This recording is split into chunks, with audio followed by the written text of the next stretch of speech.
What happens when a knowledgeable Christian debates Muslims on religion? More than 100 Muslims come home to Christ, and the Christian ends up dead.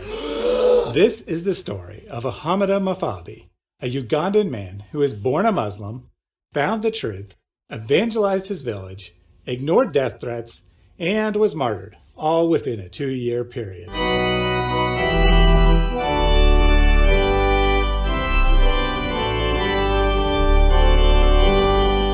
"Stop taking our members," read the text message. "Let this be known to you that your church and your life is at risk." Mafabi was no stranger to threats since he left Islam in December 2020, but I have to imagine he smiled when he read those words. His work for the kingdom was having an effect. The Muslims were desperate. They couldn't compete with Mafabi's knowledge, and more Muslims were accepting Christ as Savior every time they tried to debate him. Their dawah scripts were no match for the convert who knew both religions well. Something had to be done, so they moved from debate to threat. As Muhammad said, better to right a wrong with your fist than with your words. Mafabi had spent 35 years trapped in Muhammad's hell. Then a local pastor told him the gospel. Several visits later, he was convinced, and his life was changed forever. Christianity offered answers. In response, the Muslims had nothing. They could offer only threats of violence. Mafabi had to relocate with his wife and 4 children.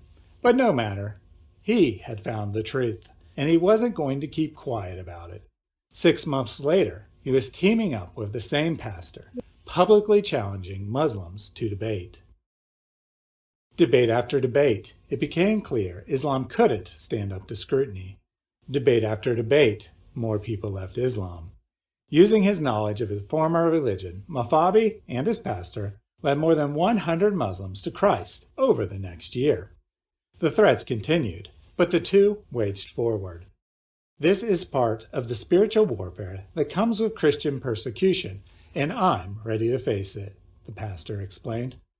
Mafabi survived 4 assassination attempts from Muslims too cowardly to face the truth.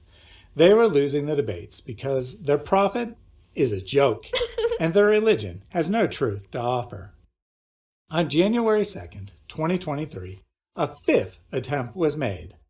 That day saw 13 Muslims put their faith in Jesus due to a public debate.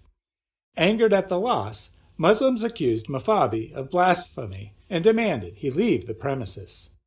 On the way home, 2 men knocked him from his motorcycle, shouted Allahu Akbar, overpowered him, and cut his neck with a long Somali knife, said an eyewitness.